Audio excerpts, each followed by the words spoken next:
요즘 우리 최근에 코로나19 사태가 금방 끝날 것 같았던 이 사태가 아주 장기화되어질 뿐만 아니라 더욱더 심해지는 이런 상황 가운데 우리가 처해 있습니다. 이렇게 코로나 사태가 장기화되면서 실내에서 머무르고 있는 이러한 답답함을 해결해 줄 수 있는 장소들이 새롭게 부각되어지는데, 그러한 장소들을 보니까 세 가지 특징들이 있다는 것입니다. 그 첫 번째가 보니까 거리가 멀지 않는 곳에 또 무엇입니까? 실내에만 머물고 있으니까 거리가 멀지 않는 곳에 야외 활동을 할 수 있는 야외 장소, 또 그 야외 활동을 할 수 있는 그 야외 장소가 또한 자연 친화적이면은 금상첨화인 거예요. 그래서 지금 가까운 야외에서 자연 친화적인 곳이 아주 이제 부상되어지고, 그로 인해서 이제 실내 답답함을 좀 해결해 줄 수 있는 그런 장소로 이제 사람들이 많이 몰리고 있습니다. 우리 뭐 정관 지역 같은 경우에도 보면 가까운 데는 뭐 우리 뒷산도 있고 가장 뭐 자강천도 있고 그렇죠. 그래서 지금 보니까 이 세 가지 키워드, 근거리, 야외활동, 자연친화, 이 세 가지 키워드에 가장 부합되는 명소 중에 하나가 어디가 선정되냐니까 자강천에 이제 자전거 도로가 선정이 되어 있어요. 그것을 그 신문의 내용을 이렇게 보니까 병산 저수지에서 장안읍 임랑해수욕장까지 이어지는 총 길이가 14.5km라고 합니다. 14.5km 자전거 도로가 조성되어 있는데, 이 자전거 도로가 코로나19로 인하여서 많은 사람들이 애용을 하고 있고, 또 그로 인하여서 정말 실내 이 답답함을 해결해 주고 있다, 이런 기사를 보았습니다. 근데 사실 저 자강천이 처음부터 그렇게 잘 조성되어져 있었던 것은 아닙니다. 불과 6, 7년 전만 해도 이 자강천 도로가 어디까지 가 있었습니까? 저쪽 동원 로얄 2차인가?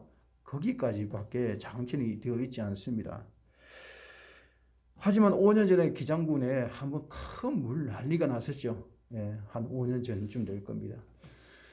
큰 물난리가 나가지고 어떤 일이 벌어졌습니까? 그때 저 동양마트 거기는 좀 약간 지대가 낮은 것 같아요, 그 당시에. 그러니까 동양마트 그 앞에 사거리에 물이 차가지고 거기에서 막 차가 물에 빠졌는데 큰 지붕에 달하는 정도로 그 주차시켜놨던 차들이 물이 막 둥둥 떠다니고 있었고요. 그리고 자강천도 이렇게 곳곳마다 막혀가지고는 막 물이 역류해가지고 막 자강천이 엉망이 되고 큰 피해를 입었죠. 그뿐만 아닙니다. 제 자천이죠. 자천은 뚝이 터져가지고 그때 순식간에 물이 불어나가지고 자고 있는 사람들 그 집, 일반 가정의 장롱의 허리까지, 사람의 허리까지 진흙이 그냥 훅 올랐다가 쑥 내려간 이러한 것들을 우리가 경험했습니다. 그래서 결국 그때 이제 국가 특별재난지역으로 지정되어진 것을 우리가 모두 다 알고 있습니다. 자, 그 이후에 자강천은 놀랍게 변화되었습니다. 그 이전과 이후는 자강천이 완전히 바뀌어졌습니다. 자강천을 이제 보수공사하면서 동원 2차까지 있던 도로를 저 임랑헬장까지 끌고 나갔습니다. 그죠? 임랑헬장까지. 그리고 홍수에도 물이 잘 흘러가도록 주변공사의 힘을 기울여가지고 지금의 자강천이 우리 곁에 있게 된 겁니다. 때로는 보면 물난리를 겪기는 했지만 그로 인해서 지지부진하던 저 자강천 공사가 좀 더 온전한 모습으로 변화되는 계기가 되더라는 것입니다. 이처럼 때로는 우리에게 일어난 재앙이라는 것들이 돌이켜보면 그것으로 인하여서 우리에게 유익이 되는 경우들도 없지 않아 있다는 것이죠. 노아 시대의 홍수가 마치 그러했습니다. 우리가 지난 시간에 창세기 7장을 보았는데, 창세기 8장은 창세기 7장에 있는 홍수가 어떻게 마무리되어져 가고 있는가를 우리에게 보여주는 본문이 오늘 8장입니다. 하나님께서 인간의 재앙이 간영하는 것을 보시고 노아에게 홍수 물심판을 예언하시면서 그에게 배를 만들라고 했습니다. 단순히 배를 만들라는 의미는 아니죠. 그 시대 사람들에게 너희의 죄악으로 인해서 하나님께서 물심판을 내릴 터이니 너희는 그 방주 안으로 들어오라. 너희가 회개하고 하나님께 돌아오라. 주님께서 그러한 메시지를 보낸 것이죠. 그런데도 불구하고 그 당대 사람들은 그 누구도 노아의 그 말에 귀를 기울이지 않았고, 또 노아가 또 실물적으로 이렇게 보여주는 노아의 방주를 만드는 것에 대해서 오히려 이상한 사람 취급하면서 전혀 마음을 두지 않았다는 것입니다. 결국 어떻게 되어집니까? 우리가 7장에서 보게 되어지면 하나님께서 때가 되면 이제 그 40주야 비를 내림으로 인하여서 대홍수가 일어남으로 인하여 방주 밖 땅에 있는 모든 생물들은 다 죽고 마는 그 광경을 우리가 지난번에 보았습니다.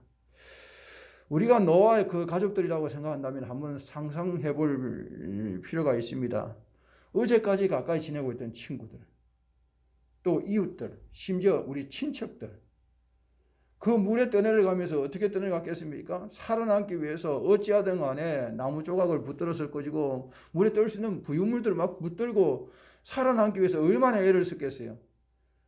그들이 부르짖는 나를 살려달라고, 노아여 나를 살려달라고 그렇게 부르짖는 그 부르짖음을 못 들었겠습니까?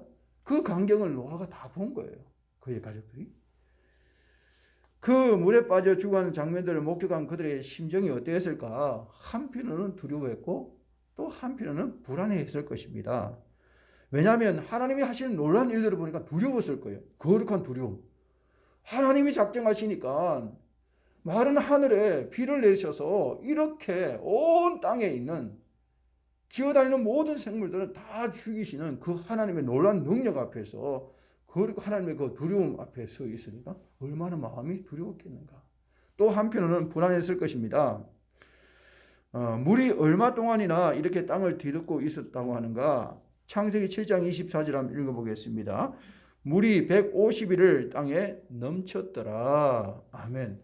오늘 말씀에 7장 말씀에 보면은 물이 150일 동안이나 그 땅에 넘쳤다는 거예요. 넘쳤다.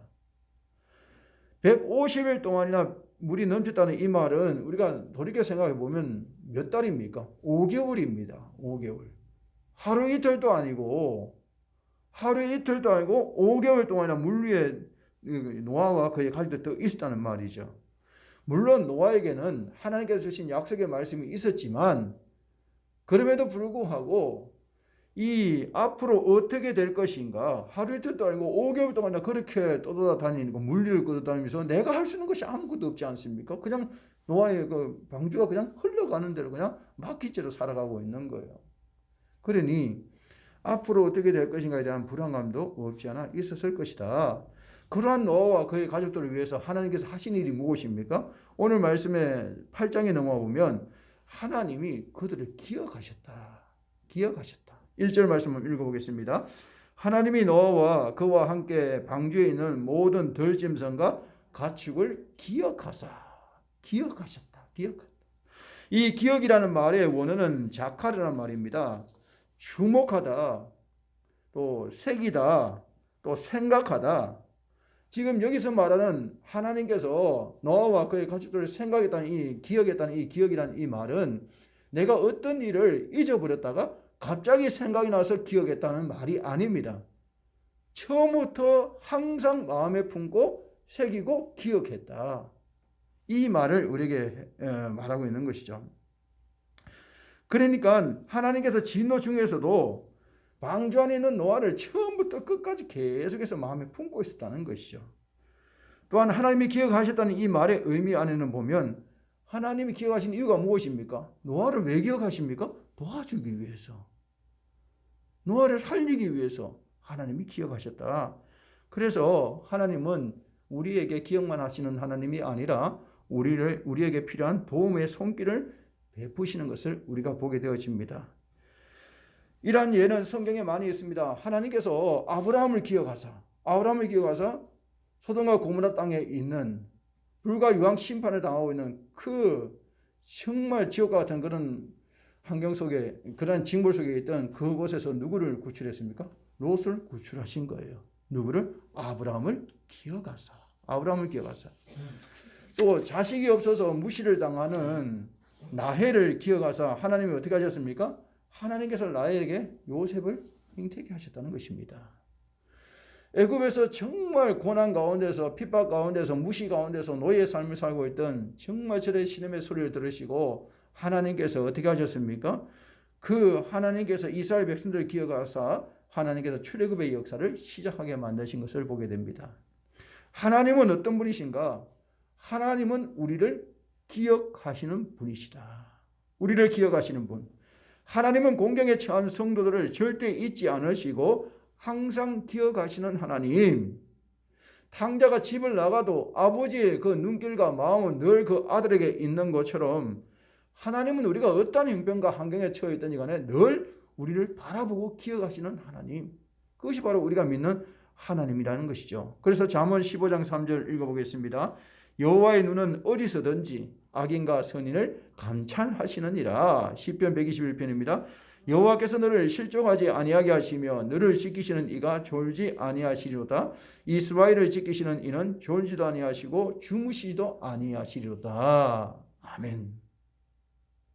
하나님은 항상 우리를 바라보고 계시고 우리를 기억하고 있다는 거예요. 우리가 하나님을 잊어버려서 그렇지. 하나님은 늘 우리를 기억하는 거예요. 자식이 부모를 잊는 경우는 있어도 부모는 항상 자식을 기억하고 마음에 품고 있는 거예요. 저놈이 오늘 어디 가서 뭘 하고 있는지. 부모 마음은 늘 자식에게 가 있지 않습니까? 자식들은 자기가 재밌는 거 한다고 부모 마음을 잊어서 그렇죠. 우리가 가장 두려워하는 것이 무엇입니까? 우리가 가장 두려워하는 것이 보면 나 혼자라는 생각이 들 때입니다. 우리 주변에 나를 응원해주는 가족이 있고 또 친구가 있고 또 신앙의 동역자들이 있다고 한다면 우리는 어떤 어려운 가운데서도 버팁니다. 그러나 극단적인 선택을 하는 사람들의 마지막 생각은 무엇입니까? 세상에 나 혼자밖에 없다. 나 혼자만 사라지면 모든 게 다 평탄하다. 자기 혼자만 있다는 생각, 고립감에 빠지더라는 것입니다. 하지만 우리 주변에는 때로는 그럴 수 있습니다. 인간관계 속에서 나를 응원해 준 사람이 아무도 없을 수 있습니다. 그러나 믿음의 사람에게는 끝까지 우리를 기억하고 우리를 바라보고 계시는 분이 계시는데 그분이 누굽니까? 우리 하나님이십니다. 하나님은 끝까지 우리를 바라보고 계신다는 거예요. 그래서 하나님은 어떤 분이십니까? 나를 기억하시는 하나님. 사람들은 다 나를 잊어도 나를 기억하시는 하나님. 요즘 요양병원에 계신 분들을 이렇게 보면 저희 모친도 요양병원에 계시니까 요양병원에 자기 존재의 의미를 알 수 있는 유일한 것은 뭐냐면은 아는 지인들이 전화해 주는 거예요. 전화해 주지 않으면 내가 살아갈 존재의 의미를 못 느끼는 거예요. 왜? 옆에 보니까 한 사람은 치매가 걸려갖고 매일 눈만 멀뚱멀뚱 있죠. 한 사람은 침대 옮기면 그 사람은 죽었죠. 요양병원에 있는 많은 분들이, 연세 많으신 분들이 유일한 낙이 보니까 자식들이 전화해 주는 거, 아는 지인들이 전화해 주는 거, 무엇입니까? 기억해 주는 거예요. 기억해 주는 거. 그 기억마저도 없어지면 존재가 사라져 버리는 거예요. 지금은 코로나 때문에 아무리 면회도 되지 않고 아무것도 할 수 없지 않습니까? 그런데 전화까지 없으면 아무것도 없는 거예요. 사람이 그만큼 누군가에게 기억되어진다는 것. 사람이 가장 두려운 것이 무엇입니까? 기억에서 사라지는 것. 사람들로부터 기억으로부터 사라지는 것. 엘리야가 갈멜산 전투에서 우상 숭배자들과 영적 전투에서 승리하게 됩니다. 엘리야는 생각했겠죠. 내가 이렇게 바알과 아스라 선지자들, 이란 우상 숭배자들과의 영적 전쟁에서 이기면 왕과 이스라엘 백성들이 회개하고 하나님께로 돌아올 것이라고 아마 기대했을 것입니다. 그러나 그 결과는 어떻게 되었습니까? 승리해서 바알의 우상 숭배자를 다 죽이는 사건이 일어났지만 정작 왕과 그 왕비는 회개하지 않았습니다. 왕비 이세벨은 어떻게 했습니까? 우상 숭배자를 죽인 오히려 엘리야를 내가 너를 그들과 같이 죽임을 통해서 내가 반드시 복수를 하겠다라고 선언을 합니다. 이 말을 들었던 이 엘리야가 어떻게 합니까? 노대나무 아래에 앉아서 하나님 차라리 나를 죽여주세요. 격담하고 있습니다. 그러한 엘리야를 누가 바라보고 계셨는가? 하나님이 엘리야를 바라보고 계셨어요. 그래서 하나님께서 엘리야를 찾아오셔서 그에게 떡을 주시고 물을 먹이심으로써 육체적으로 또 영적으로 회복시켜서 다시 하나님의 길을 걸어갈 수 있도록 하나님께서 역사하여 주신 것을 보게 됩니다. 우리도 때로는 살아가면서 엘리야와 같은 좌절에 빠질 때가 있습니다. 우리도 엘리야와 같이 좌절에 빠져서 세상에 나 혼자밖에 없다는 고립감에 빠질 때도 있습니다. 그때에도 우리가 반드시 기억해야 될 분명한 한 가지 진리가 무엇입니까? 세상 사람들이 다 나를 잊는다 할지라도 하나님만은 나를 기억하신다는 겁니다. 하나님만은 나를 기억하신다.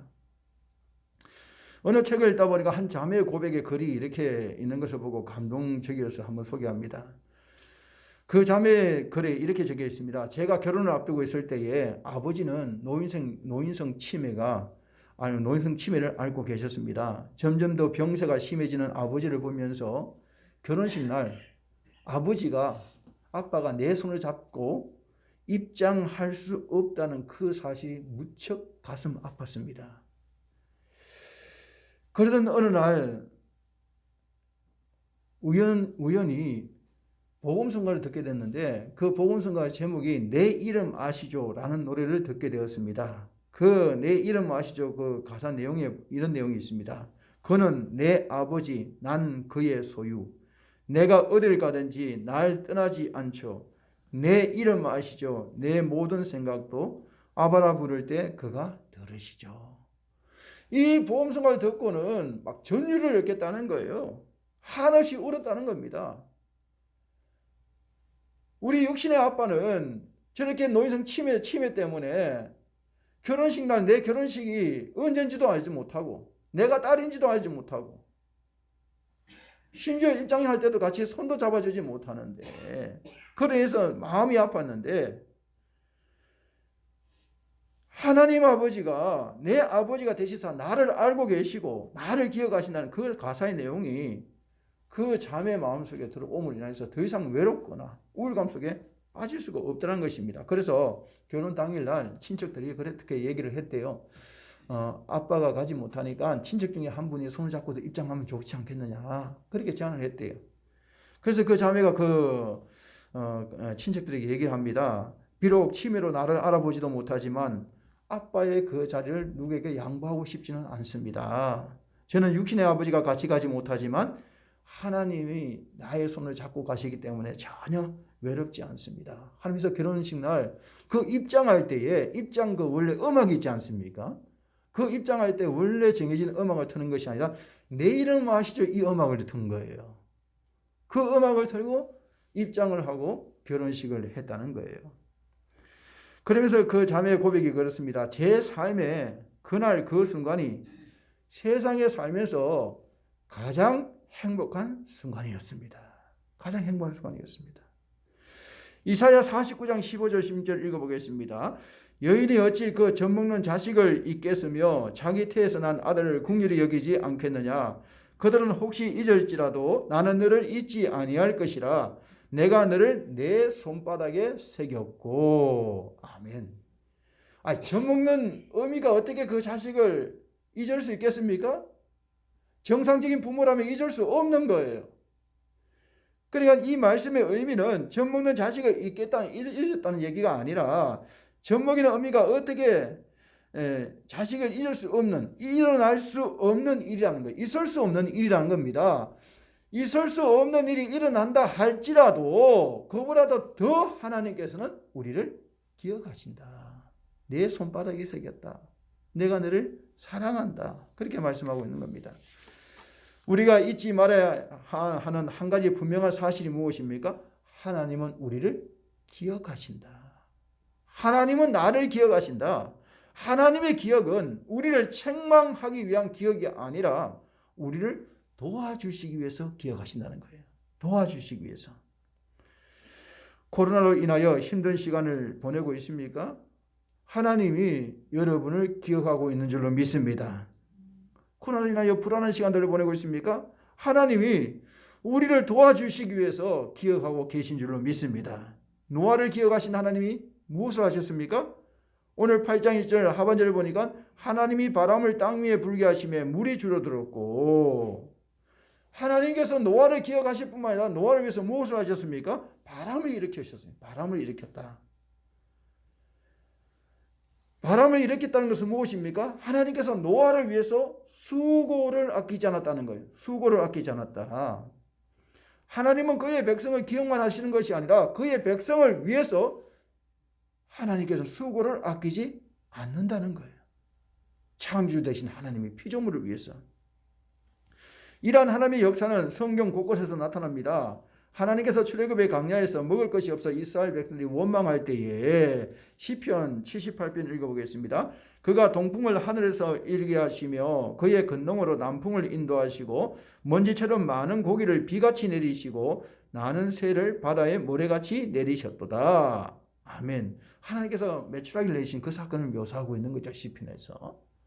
여기에 보면 하나님께서 이스라엘 백성을 위해서 어떻게 하셨습니까? 이스라엘 백성만 기억한 것이 아니라 그들이 음식을 인하여 고나여서 저들이 원망하고 불평할 때 하늘에서 하나님께서 정말 메추라기 엄청난 고기를 새를 떨어뜨려 주심으로 인하여서 고기가 이 이빨 사이에 끼어 있을 정도로 하나님께서 많은 메추라기를 그에게 허락하여 주셨다. 친히 하나님께서 수고하심으로 이스라엘 백성을 채워주신 것을 보게 됩니다. 이스라엘 백성들이 애굽에서 나와서 홍해 앞에 섰을 때도 마찬가지입니다. 그들의 뒤에는 억지로 그들을 10가지 재앙 때문에 어쩔 수 없이 보냈지만 그러나 바로와 그의 병거들이 마음을 바꾸어서 뒤쫓아옵니다. 그런데 앞에는 홍해가 막혀져 있는 겁니다. 진퇴양난이죠. 어디를 갈 수 없는 그러한 가운데 있을 때에 이스라엘 지도자 모세가 어떻게 합니까? 출애굽기 14장 13절 읽어보겠습니다. 모세가 백성에게 이르되 너희는 두려워하지 말고 가만히 서서 여호와께서 오늘 너희를 위하여 행하시는 구원을 보라. 너희가 오늘 본 애굽 사람을 영원히 다시 보지 아니하리라. 여호와께서 너희를 위하여 싸우시리니 너희는 가만히 있을지니라. 아멘. 하나님께서 이스라엘 백성을 그냥 구원만 하신 것이 아니라 애굽에서 자유만 주신 것이 아니라 어떻게 하셨다고 말씀하고 있습니까? 이스라엘 백성을 위해서 전쟁을 하신 분입니다. 친히 이스라엘 백성을 위해서 전쟁을 하신 분. 그 전쟁이 무엇입니까? 하나님이 어떻게 하셨습니까? 홍해를 육지와 같이 중간을 가르시고 물을 벽으로 사하신 거예요. 물을 벽으로. 그러니까 하나님께서 이러한 자연의 이러한 물을 벽으로 사하신 거예요. 수고를 아끼지 아니하시고 이스라엘 백성들을 인도하신 것을 보게 됩니다. 하나님은 어떤 분이십니까? 하나님은 우리를 기억만 하시는 분이 아니라 직접 그분의 능력으로 우리를 인도하시고 보호하시는 일에 수고를 아끼지 않는 분. 수고를 아끼지 않는 분. 그래서 이사야 41장 10절을 읽어보겠습니다. 두려워하지 말라. 내가 너와 함께 함이라. 놀라지 말라. 나는 내 하나님이 됨이라. 내가 너를 굳세게 하리라. 참으로 너를 도와주리라. 참으로 나의 의로운 오른손으로 너를 붙들리라. 아멘. 하나님이 붙잡아 주겠다는 거예요. 도와주겠다는 거예요. 내가 너희를 대신하여 싸워주겠다는 거예요.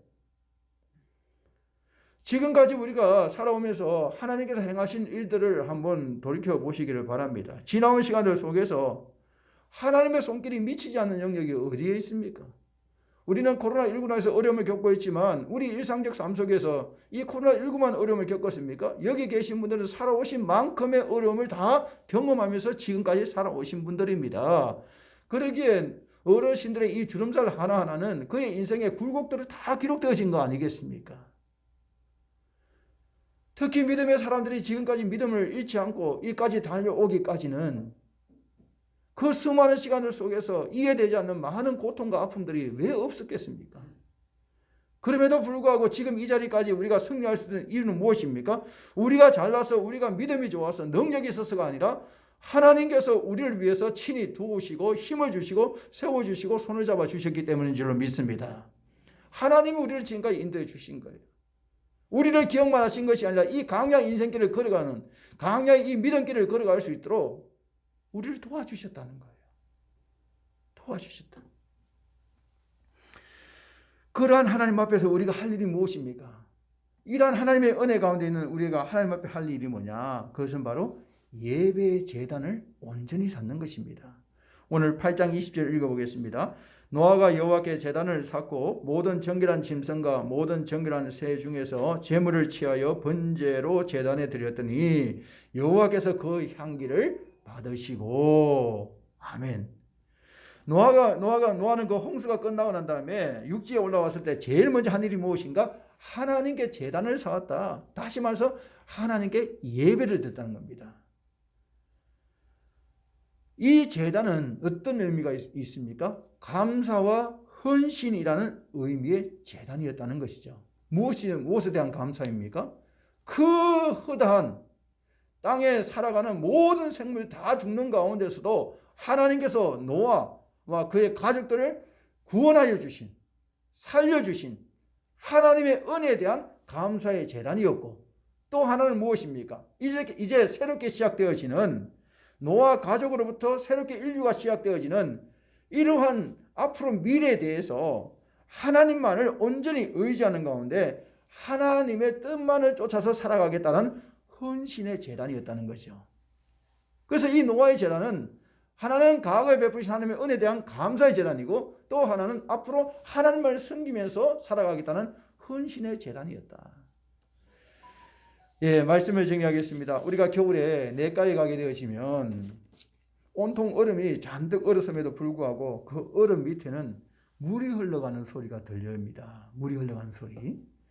아무리 얼음이 표면을 뒤덮어도 그 안에 흐르는 물을 멈추게 할 수는 없는 거예요.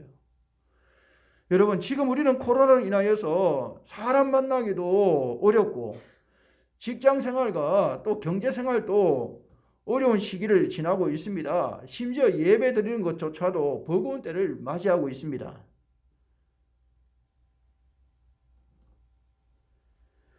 우리 주변의 환경들을 보게 되어지면 마치 겨울에 내과에 가면 얼음이 얼음과 꽁꽁 얼어있는 얼음과 같은 차가움을 우리에게 주고 있는 현실입니다.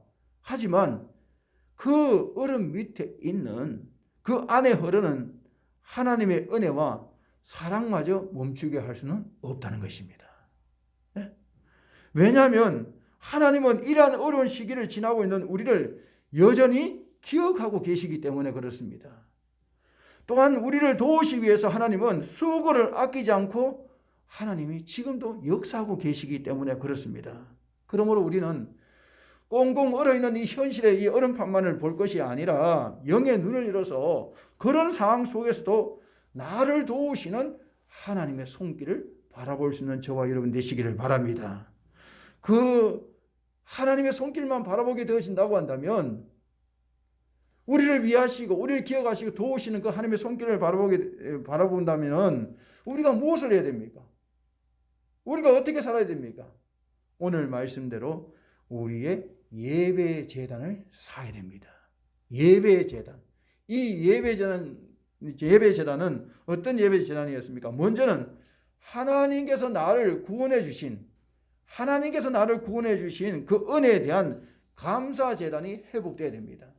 우리는 지금 첫사랑이 회복되어져야 된다는 거죠.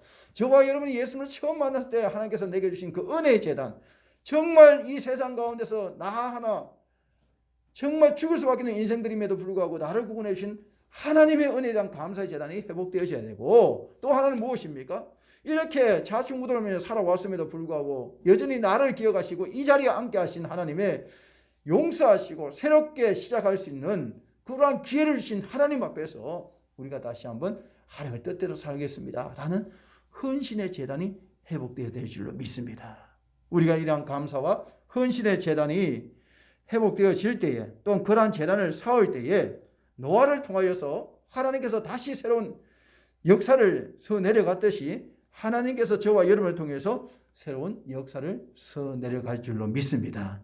그러한 하나님을 우리가 기대하며 소망하면서 우리 또한 우리 삶 속에서 하나님 앞에 새로운 제단 속에서 예배 제단이 회복되어짐을 통하여 하나님께 영광이요 우리에게 하나님 주신 놀라운 능력을 경험하며 살아가는 저와 여러분의 삶이 되시기를 주님의 이름으로 축원드립니다. 하나님 아버지 감사합니다. 오늘 노아를 통하여서 하나님께서 우리에게 베푸신 은혜를 기억하게 하여 주시고, 또 앞으로 어떻게 우리가 이러한 삶을 살아가야 될 것인가를 다시 한번 깨닫게 해주심을 감사합니다.